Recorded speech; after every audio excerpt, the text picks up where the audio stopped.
আসসালামু আলাইকুম ওরহমতুল্লাহি ওবারাকাতুহু। দুনিয়া জীবনে আমরা নানান উত্থান পতনের মুখোমুখি হই। কখনো কখনো কোনো কিছু না চাইতেই পেয়ে যাই, আবার কখনো বা হারাতে হয় প্রিয় বস্তুটিকেও। কিন্তু ক্ষণস্থায়ী এই দুনিয়ার মধ্যে এমন 4টি গুণ আছে যা অন্য সকল কিছুর থেকেও উত্তম। হাদিসে এসেছে, যে ব্যক্তি এই 4টি গুণ অর্জন করতে পেরেছে তার দুনিয়া জীবনে হারাবার কিছুই নেই, কারণ পরকালে তার জন্য রয়েছে অনাবিল সুখ ও শান্তি। ক্ষণিকের দুনিয়ায় সামান্য কিছু জটিলতার মুখোমুখি হতে হলেও অনন্তকালের চিরশান্তি অপেক্ষা করে তার জন্য। হাদিস শরীফে বর্ণিত হয়েছে, আবদুল্লাহ ইবনে আমর রাদিয়াল্লাহু তাআলা আনহু বর্ণনা করেন, রাসূলুল্লাহ সাল্লাল্লাহু আলাইহি সাল্লাম ইরশাদ করেছেন, যখন তোমার মধ্যে 4টি বস্তু বিদ্যমান থাকে তখন দুনিয়া যা কিছুই তোমার থেকে চলে যায় তাতে তোমার কোনো ক্ষতি নেই। সেই 4টি বস্তু হচ্ছে আমানত রক্ষা করা, সত্য কথা বলা, উত্তম চরিত্রবান হওয়া এবং খানাপিনাতে সতর্কতা অবলম্বন করা। আমানত রক্ষা করা। আমানত রক্ষা করা ঈমানদারের অন্যতম প্রধান গুণ। কুরআন পাকে সফলকাম মুমিনদের বৈশিষ্ট্য বর্ণনায় আল্লাহ তাআলা উল্লেখ করেছেন, আজ যারা নিজেদের আমানত ও ওয়াদা পূর্ণ করে। অন্যদিকে আমানতের খেয়ানত করা মুনাফিকদের বৈশিষ্ট্য, আর মুনাফিকদের স্থান হবে জাহান্নামের সর্বনিম্ন স্থানে। আর তাই মুমিন ব্যক্তি কখনোই আমানতের খেয়ানত করতে পারে না। বস্তুত আমানত হয় 2 প্রকার। এক, আল্লাহর প্রদত্ত আমানত। আল্লাহ তাআলা আমাদেরকে যে সকল নিয়ামত দিয়েছেন সেগুলো আমাদের জন্য আল্লাহর আমানত। কিয়ামতের ময়দানে আমরা সেই সকল নিয়ামত সম্পর্কে জিজ্ঞাসিত হব। আর দ্বিতীয়ত হচ্ছে মানুষের আমানত। আমানত যে শুধুমাত্র গচ্ছিত টাকা পয়সা রক্ষণাবেক্ষণ করা তা কিন্তু নয়, আমানতের ক্ষেত্র ব্যাপকভাবে বিস্তৃত। সত্য কথা বলা। সততা এবং সত্যবাদিতা মহৎ গুণ।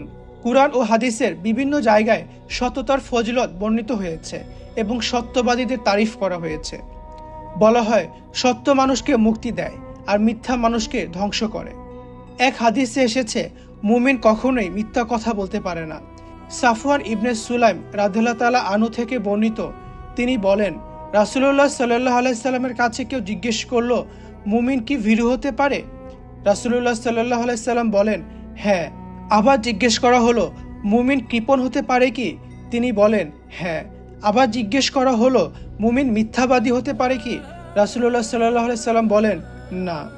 হাদিসে প্রথমোক্ত 2টি গুণ তথা ভীরুতা এবং কৃপণতা নিন্দনীয় গুণাবলী হলেও মিথ্যা যে তার চেয়েও আরও ভয়াবহ অপরাধ তাই বোঝানো হয়েছে। উত্তম চরিত্র। উত্তম চরিত্র আল্লাহর এক বিশেষ নিয়ামতের নাম। উত্তম চরিত্রবান ব্যক্তি দুনিয়াতেও ইজ্জত সম্মানের অংশীদার হয়, আর পরকালেও তার জন্য থাকছে অপরিসীম পুরস্কার। আবু দারদা রাদিয়াল্লাহু তাআলা আনহু থেকে বর্ণিত, তিনি বলেন, আমি রাসূলুল্লাহ সাল্লাল্লাহু আলাইহি সাল্লামকে বলতে শুনেছি, মিজানের পাল্লায় সবচেয়ে ভারী আমল হবে উত্তম চরিত্র এবং সদাচার। পানাহারে সতর্কতা।